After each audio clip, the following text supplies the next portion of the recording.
Women's premier league 2025 11வது போட்டி Mumbai Indians UP warriors சுமன் கடையில் நடக்க போகுது. அதோட ஃபேண்டசி ப்ரிவ்யூ பார்க்க போகிறோம். ரெண்டு டீம்ஸுமே கடந்த போட்டியில் த்ரில்லிங் வின் அடைஞ்சு இங்கே வந்திருக்காங்க. அதில் ஒரு கான்ஃபிடென்ட் இருக்கும். மும்பை இந்தியன்ஸ் கடைசி ஓவரில் ஜெயித்தாங்க. யூபி வாரியர்ஸ் சுமன் அதுக்கு மேலே சூப்பர் ஓவர் போய் ஜெயித்தாங்க. அந்த வகையில் கண்டிப்பாக கான்ஃபிடென்ட் இருக்கும். இந்த ரெண்டு டீமுக்கு இடையில் இருக்கிற ப்ளஸ் மைனஸாக பேசுவோம். MSI கிரிக்கெட் 11 அப்படின்னு சர்ச் பண்ணி டெலகிராமில் ஜாயின் பண்ணிக்கோங்க. குழப்பம் இருந்ததுன்னா டாப் கமர லிங்க் இருக்குது, கிளிக் பண்ணி ஜாயின் பண்ணிக்கோங்க. XL11 ஸ்மால் லீக்குக்கு பெஸ்ட்டான ஒரு ஆப்பு. குறைவான இன்வெஸ்ட்மெண்ட், நல்ல லாபம். அவங்க லாபம் அதிகமாக எடுத்துக்கிறதுல கமிஷன் குறைவாக எடுத்துக்கிறதுனால நமக்கு லாபம் நல்லாவே கிடைக்குது. பயன்படுத்திக்கோங்க. அண்ட் ரெகுலராக ஃப்ரீ கான்டெஸ்ட் கொடுக்குறாங்க. ப்ராக்டிஸ் பண்ணணும்னு நினைக்கிறவங்களுக்கு இது நல்ல வாய்ப்பு. அதையும் பயன்படுத்திங்க. இன்வெஸ்ட்மெண்ட் ரேட்டு போடு இந்த சீரியஸுக்கு கொடுத்துருக்காங்க. ஹெவி இன்வெஸ்டருக்கு நல்ல வாய்ப்பு. XL11 இன்ஸ்டால் பண்ணலைன்னா டாப் கமெண்ட் லிங்க் இருக்குது, கிளிக் பண்ணி இன்ஸ்டால் பண்ணி என்னோட ரெஃபரல் கூட பயன்படுத்த மறக்காதீங்க. சின்னசாமி ஸ்டேடியம் பெங்களூரில் தான் இந்த போட்டி. மழைக்கான வாய்ப்பு இல்லை. February 26 7:30 PM ஸ்டார்ட் ஆகுது. 14 போட்டியில் 5 பேட் ஃபஸ்ட்டு 9 சேசிங்கு. இந்த சீரியஸ் முழுமையாகவே டாஸ் வின் பண்ணுற கேப்டன் சேசிங் தான் ப்ரிஃபர் பண்ணுறாங்க. சேசிங்க்கு அதிக அட்வான்டேஜ் இருக்குது. இருந்தால் கூட சின்னசாமி ஸ்டேடியம் அந்தளவுக்கு அப்படி ஒரு விஷயத்தை கொடுக்கல. எந்த டீம் பெட்டர் டீமோ அந்த டீம் ஜெயிக்குது அப்படிங்கிற மாதிரி தான் இது வரைக்கும் போயிருக்கு. இருந்தால் கூட பேக் எண்டில் ஒரு ஸ்லைட் எட்ஜு சேசிங் டீமுக்கு இருக்குது. 156 பேட் ஃபஸ்ட்டுக்கான ஆவரேஜ். இது கண்டிப்பாக நல்ல நம்பர். விமன் கிரிக்கெட்டில் பேட் ஃபஸ்ட் பண்ணும்போது ஆவரேஜாக 6 விக்கெட், சேஸ் பண்ணும்போது ஆவரேஜாக 5 விக்கெட் விழுந்திருக்கு. 150க்கு பிலோவா 5 டைம்ஸு, 190க்கு அபோவா 2 டைம்ஸு. ரீசன் ஸ்கோர்ஸை பாருங்கள். மும்பை இந்தியன்ஸ் ஓவர்சீஸ்னு பார்க்கும்போது Matthews, Brunt, Kerr and Ismail எல்லாருமே வேறு லெவல் பர்ஃபார்மன்ஸ் கொடுக்கறதுனால ஓவர்சீஸ் சேஞ்ச் இருக்காது. De Klerk and Chloe Tryon 2 South Africans பெஞ்சிலே தான் தொடருவாங்க. இந்த டீம் பொறுத்த வரைக்கும் டாப் 5 ரொம்பவே சூப்பராக இருக்காங்க. குறிப்பாக சீவர் பண்டு, கர் அண்ட் எமிலி கர் இவங்க 3 பேரும் பேட்டிங்கில் டிஸ்பிளே நல்லா பண்ணுறாங்க. பவுலிங்கில் சீவர் பண்ண நல்லா பண்ணுறாங்க. எமிலிக்கரோட பவுலிங் நல்லா இருக்குது. மேத்யூஸ் அண்ட் பேட்டியா இன்னும் கொஞ்சம் பெட்டர் அவுட்புட் பேட்டிங் பேஸில் கொடுக்கலாம். போன சீசனில் அவங்களோட ஸ்டார்ட் நல்லா இருந்தது. பேட்டியை பெரிய இன்னிங்ஸ் எடுத்துகிட்டு போனாங்க. அது இந்த சீசனில் இல்லை. மேத்யூஸோட அந்த பேட்டிங் டிஸ்பிளேவும் அவ்வளவா இல்லை. ஆனால் பவுலிங்கில் ரொம்ப ஸ்ட்ராங்காக இருக்காங்க அப்படின்றத பார்க்குறோம். பேக் எண்டில் Kamalini, Amanjot Kaur, Sajana useful knocks back எண்டில் கொடுக்குறாங்க. சஜனா இந்த சீசனில் பெஸ்ட்டாக இல்லை. கமலினி கடந்த 2 போட்டியில் ஒரு சூப்பர் பிளேயர், ஃபினிஷிங்கில் தெரிகிறாங்க. இன்னும் கொஞ்சம் மேலே வந்தால் பெட்டர் அவுட்புட் கொடுப்பாங்க அப்படிங்கிற ஃபீலை கொடுக்குறாங்க. தமிழ்நாட்டை சேர்த்த பொண்ணு நல்லா விளையாண்டுட்டு இருக்காங்க. சொல்லப்போனால் கண்டிப்பாக இந்தியாவுக்கு விளையாடுவாங்க. அண்டர் 19 ஆல்ரெடி விளையாண்டாச்சு. இருந்தால் கூட இந்தியா சீனியர் டீமுக்கு டெஃபண்டாக விளையாடுவாங்க. அந்த குவாலிட்டி இருக்கிறத பார்க்குறேன். ஆரம்பத்தில் லெக் பிரேக் பவுலிங் கொடுத்துட்டு இருந்தாங்க. இப்போ விக்கெட் கீப்பிங் ஸ்கில்லை இம்ப்ரூவ் பண்ணிகிட்டு இருக்கனால கண்டிப்பாக அந்த விக்கெட் கீப்பிங் ஸ்பாட்டுக்கு எடுப்பாங்க அப்படின்னு நம்புகிறேன். அமன்ஜோத்கர் பவுலிங் பேஸில் 6th bowling 5th bowling option அப்படிங்கிற மாதிரி இடத்துல வேறு லெவல் பவுலிங் கொடுக்குறாங்க. எங்கள் சான்ஸ்கிரிட்டி குப்தா போன போட்டியில் தான் பவுலிங் பேஸில் எடுத்தாங்க, விக்கெட் எடுத்தாங்க. சஜனாவோட பவுலிங் இருக்கலாம். பேட்டிங்கில் பால் ஒன்லேருந்து அடிக்கக்கூடிய குவாலிட்டி இருக்குது. ஆனால் லேட்டாக வரதுனால பெருசாக யோசிக்க வேணாம். சப்ளின் இஸ்மாயில் சூப்பர் பவுலிங் கொடுக்குறாங்க. சிசோடியா ஓரளவுக்கு டேலண்டடாக பேசப்படுற பவுலர் தான். இருந்தால் கூட அந்தளவுக்கு இந்த சீரீஸில் பயன்படுத்தலை. முதல் போட்டியில் 2 ஓவர் மட்டுமே கொடுத்தாங்க. இதுதான் நம்ம பார்க்குறோம். அவ்வளோ பெருசாக யோசிக்க வேணான்ற அளவுக்கு தான் இருக்குது. யூபி வாரியர்ஸ் இந்த டீமோட ஸ்வேதா அஸ்ராவத்துக்கு இந்த டேட்டு பர்த்டே அந்த வகையில் பார்க்கணும். அவங்களுக்கு எது ப்ரொமோஷன் கிடைக்குதா அப்படின்றத மட்டும். நவ்கிரே விருந்தா ஸ்டார்ட் பண்ணுறாங்க. இந்த ஸ்டார்ட்டில் விருந்தா அந்தளவுக்கு பெஸ்ட்டாக இல்லை. நவ்கிரே கண்டிப்பாக நல்லா விளையாடுறாங்க. தீப்தி, மெக்ரத்து, ஹாரிஸு இந்த மாதிரி மிடில் ஆல்ரவுண்டர்ஸு சூப்பர் ஆல்ரவுண்டர்ஸு குவாலிட்டி பேஸில் பெஸ்ட்டு. பட் இப்போ எந்த அளவுக்கு பேட்டிங்கில் கொடுக்குறாங்கன்னா மெக்ரத் அண்ட் ஹாரிஸோட பேட்டிங் டிஸ்பிளே அவ்வளோவா இல்லை. ஃபார்மில் அவுட்டில் இருக்காங்க அப்படின்னு சொல்லணும். தீப்தி ஓரளவுக்கு பேட்டிங் கொடுக்குறாங்க, பவுலிங் கொடுக்குறாங்க. அவங்களோட ரெகுலர் கேம் ஆடிட்டு இருக்காங்க. உமா செட்ரியை நம்பர் 3 அனுப்புனாங்க. அந்தளவுக்கு கிரேட்டாக இல்லைன்னு கீழே அனுப்புனாங்க. இது நல்ல ஒரு டிசிஷனாகவே பார்க்குறேன். Henry, Ecclestone any time promotion அடைவாங்க. இவங்க லேட்டாக வர்றதுனால கண்டிப்பாக குயிக்காக ஆட முடியுது அப்படின்ற ஒரு விஷயம். சொல்லப்போனால் யூபிஆர்எஸ் ஜெயிச்சதுக்கு காரணம் 2 மேட்ச் அடுத்தடுத்த போட்டியில் ஜெயிச்சது காரணம். ஒன்று ஹென்ரி, இன்னொரு பக்கம் எக்லஸ்டோன். ஹென்ரி ஒரு போட்டியில் வேறு லெவல் பேட்டிங் டிஸ்பிளேக்கு ஷோ பண்ணாங்க. சோஃபி எக்லஸ்டோன் போன போட்டியில் கண்டிப்பாக யூபிஆர்எஸுக்கு வாய்ப்பே இல்லைங்கிற இடத்துல உங்கள் வாய்ப்பை ஏற்படுத்தி கொடுத்தாங்க பேட்டிங்கில். அதே நேரத்தில் சூப்பர் ஓவரில் பவுல் பண்ண போய் நல்லா பண்ணி இவங்க ஜெயிக்க வச்சாங்க. அதனால் இந்த 2 பேர்த்தோட இம்பார்ட்டன்ட் கடந்த 2 போட்டியில் இருந்திருக்கு. சைமா தாக்கோ ரைட் ஆம் மீடியம் அவ்வளோவா கிரேட்டாக இல்லை. இவங்கள்ட்ட விக்கெட் டேக்கிங் அப்படின்றது ரொம்பவே நல்லாயிருக்கும். இந்த சீசனில் பெஸ்ட்டாக பயன்படுத்தலை. முதல் போட்டியில் ரன்ஸுக்கு போனதுக்கப்புறம் அவ்வளோவா யோசிக்கல அவங்கள. கிராந்தி கவுட் டேலண்டடாக பேசப்படுற ஒருத்தர் சூப்பராக பவுல் பண்ணாங்க.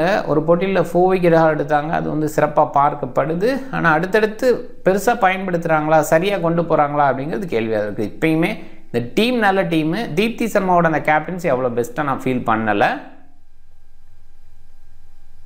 2 டீமை கம்பேர் பண்ணும்போது மும்பை ரொம்பவே பெட்டராக இருக்காங்க.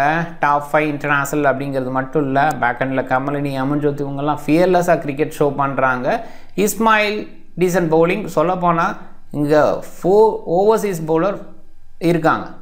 ஆல்ரவுண்டர் பவுலர் அப்படிங்கிற இடத்துல 4 ஓவர்சீஸ் 4 ஓவர் போடுறதுனால கண்டிப்பாக ஆப்போனன்ட்ஸை காலி பண்ணுறாங்க அப்படிங்கிறது இருந்துகிட்ருக்கு. இங்கே யூபி வாரியர்ஸ்னு பார்க்கும்போது பவுலிங் பேஸில் கண்டிப்பாக ஓரளவுக்கு ஓகேன்னு தான் சொல்லணும். Henry, Ecclestone, McGrath, Harris, Deepti Sharma அப்படிலாம் இருக்காங்க. இருந்தால் கூட தீப்தியோட அந்த பவுலிங் ரொட்டேஷன் அவ்வளோ பெஸ்ட்டாக இல்லை. கிரேஸ் ஹாரிஸே ஃபஸ்ட் ஓவர் நல்லா வீசினா அதுக்கப்புறம் ஓவர் கொடுக்கணுமே அப்படிங்கிற அந்த ஒரு விஷயம் இருக்குது. ஸோ அவங்க மேபி டொமஸ்டிக் பிளேயருக்கு வாய்ப்பு கொடுக்கணுங்கிற ஆங்கிளில் யோசிக்கிறாங்க. அது அண்டர்ஸ்டாண்டபிள். ஸ்டில் இது கேமு டோர்னமெண்ட்டுன்னு வரும்போது பெஸ்ட்டை தான் பார்க்கணும். பெஸ்ட் அவுட்புட்டை எடுத்துக்க மாட்டாங்க அப்படிங்கிற ஃபீலும் இருக்குது. அதே நேரத்தில் இந்த பேட்டிங் ஆர்டரில் பிருந்தாவை ஓப்பன் பண்ண வச்சுருக்காங்க. அவங்களோட பொசிஷன் அதுதான் அப்படின்னா கூட அந்தளவுக்கு கிரேட்டாக அடுத்தடுத்த போட்டிகளில் கொடுக்கலைங்கும் போது கொஞ்சம் மாற்றிருக்கலாம். சொல்லப்போனால் ஹென்ரி வந்ததுக்கப்புறம், ஹென்ரி பேக்கெண்டில் இருக்காங்க அப்படின்னதுக்கப்புறம் ஹாரிஸை ஓப்பன் பண்ண வச்சுருக்கலாம். ஏன்னா கிரேஸ் ஹாரிஸ் ஓப்பன் பண்ணி பெரிய சக்ஸஸ் கொடுத்தலாம் நம்ம பார்த்துருக்கோம். அப்படிங்கிற இடத்துல ஹாரிஸை ஓப்பன் பண்ண வச்சுருக்கலாம். இந்த மாதிரி விஷயங்கள் யூபி வாரியர்ஸ் சைடு மிஸ்டேக் ஆகிருக்கு. அது அவங்கள தோல்வியடை செய்யுமோ அப்படின்னு பார்க்குறேன். ஒரு வகையில் ஏதாவது மிடில் பேஸில் இருக்க மெக்ரத், ஹாரிஸ் அவங்களாம் பெஸ்ட் அவுட் போட்டு கொடுத்துட்டாங்கன்னா அப்போ வந்து மும்பை தடுமாறலாம்.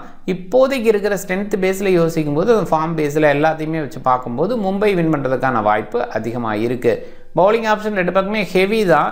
அதில் 4 ஓவர்ஸீஸ் உங்கள் சைடு முழுமையாகவே பயன்படுத்துகிறாங்க அப்படின்றத பார்க்குறேன். அடிஷ்னலாக அமன்ஜோத்காரோட பவுலிங் நல்லா இருக்கனால பேக் ஹேண்டில் அவங்க வந்து பவுல் பண்ணாங்க. எண்டோரில் வந்து வீசுகிறாங்க.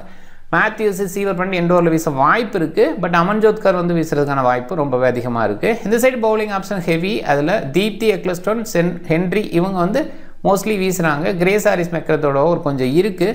கிராந்தி கவுடுக்கு 7 விக்கெட்ஸ் விழுந்துச்சுன்னா அதுக்கப்புறம் அவங்கள வச்சே கண்டினியூ பண்ணுவாங்க. அதையுமே நம்ம பார்க்குறோம். தீப்தி, எக்லஸ்டோன் எண்டோர் வீசுறதுக்கான வாய்ப்பு. டாப் 14 என்னோட மைண்டில் யாஸ்டிகா, மேத்யூஸு, நவ்கிரே இவங்கெல்லாம் ஓப்பன் பண்ணுறாங்க. அபிஸ் நல்ல சாய்ஸு. மேத்யூஸு கொஞ்சம் பெட்டராக பேட்டிங் டிஸ்பிளே கொடுக்கலாம். இந்த சீரீஸில் அது கொஞ்சம் குறைவாக இருக்குது. Outside off slower ball போட்டு அவங்கள காலி பண்ண பார்க்குறாங்க. அதில் அவுட்டும் ஆகிறாங்க.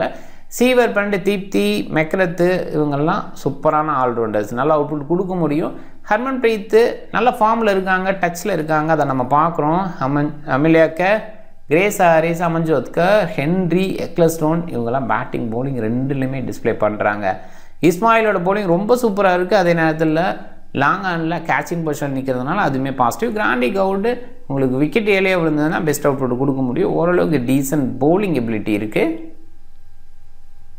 பிக் பேஸில் மெக்ரத்தை குறைவாக பிக் பண்ணியிருக்காங்க. ஸ்வெட்டா ஸ்ராவத் இன்னைக்கு பர்த்டே பேபி. ஸோ அவங்களுக்கு வாய்ப்பு எதுவும் கொடுக்குற மேலே எதுவும் அனுப்புகிறாங்கன்னா ஒரு 25+ அடிக்கும் போதே ரொம்ப சூப்பராக இருக்கும். ஸோ அந்த ஒரு வகையில் ஸ்வெட்டா ஸ்ராவத்தை ட்ரை பண்ணலாம். நல்ல பேட்டிங் டிஸ்பிளே கொடுத்துட்ருக்காங்க. உமா செட்ரி ஒரு ஆப்ஷனாக மாற்றி யோசிக்கணும். உமா செட்ரி யோசிக்கலாம். அவங்கள மேலே ப்ரொமோட் பண்ணுறதுக்கான வாய்ப்பு கம்மி தான். பட் இருந்தாலும் ஒரு ஆப்ஷனாக மாற்றி யோசிக்கணும்னா மாற்றி யோசிச்சு பார்க்கலாம். கிராந்தி கவுடு சில நேரங்களில், எல்லா நேரங்களையும் சொல்ல முடியாது, சில நேரங்களில் கொஞ்சம் பெருசாக பண்ணிடுறாங்க. ரீசெண்டாக டொமஸ்டிக்கில் கன்சிஸ்டன்ட் விக்கெட் டேக்கிங் அப்படின்றத கொடுத்துருக்காங்க. ஸோ அது நம்ம பார்த்துருக்கோம். இங்கே அதனால தான் ஒரு வாய்ப்பு கிடச்சிது. ஒரு போட்டியில் 4 விக்கெட் ஆள் எடுத்தால் கூட அடுத்தடுத்த போட்டிகளை நிறையா பண்ணுறாங்களான்னா அது இல்லை. அதே நேரத்தில் முழுமையாக பவுலிங் பயன்படுத்துறது அப்படின்றது தீப்தியை பேஸ் பண்ணி யோசிக்க முடியாது. ஒரு சில டீமில் மட்டும் கிராந்தியை ட்ரை பண்ணலாம். மேத்யூஸு, ஃப்ரண்ட்டு, ஹென்ரி இவங்களை நிறைய பேர் கேப்டனாக ட்ரை பண்ணியிருக்காங்க. ஹென்ரி ட்ரை பண்ணுறது சில நேரங்கள் ஓகே, கொஞ்சம் ரிஸ்க் எடுக்கணும்னு நினச்சா மட்டும்தான். ஏன்னா அவங்க ரொம்ப லேட்டாக பேட்டிங்கில் வராங்க அப்படின்றது இருக்குது. மேபி ஃபஸ்ட் பேட் பண்ணாங்கன்னா ஃபினிஷ் பண்ணுறதுக்காக 15 ஓவருக்கு அப்புறம் எனி டைம் ப்ரொமோட் பண்ணலாம். அவங்களுக்கு வந்து 20 பால்ஸ் கிடைச்சாவே அவங்க 50+ அடிச்சிட முடியும். அந்த குவாலிட்டி இருக்கிறதுனால ட்ரை பண்ணலாம், தப்பு இல்லை. அதே நேரத்தில் பவுலிங்கும் பண்ணுறதுனால ஓகேவான சாய்ஸ் தான். தீப்தி, எமிலி கேர், கிரேஸ் ஹாரிஸை இன்னொரு பக்கம் ட்ரை பண்ணுங்கள்.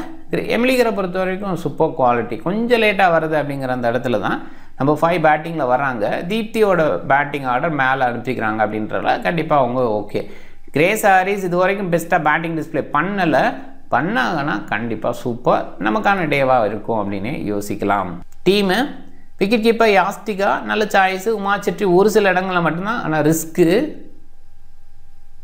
ஹர்மன்ப்ரீத் நல்லா விளையாடுறாங்க. நவ்கிரே ஓகே தான், இந்த குயிக் ஸ்டார்ட்டுக்காக ஓகே, பட் பார்க்கணும் மோஸ்ட்லி அதை யோசிச்சு ஏழை அப்படி விக்கெட் எடுக்கிறதுன்னு யோசிப்பாங்கன்னு நினைக்கிறேன். மேத்யூஸு, எமிலிக்க, தீப்தி, சீவ, கிரேஸ் ஹாரிஸ், மெக்ரத்தை மிஸ் பண்ணி யோசிக்கிறனால யோசிங்க. ஏன்னா தொடர்ந்து ஃபெயிலியர் கொடுக்குறவங்க நம்ம போகலாம் அப்படின்னு யோசிக்கிறத விட பவுலர் சைடு யாராவது யோசிச்சா யோசிக்கலாம். எக்லஸ்டன், இஸ்மாயில் ஆப்வியஸாக நல்ல சாய்ஸு.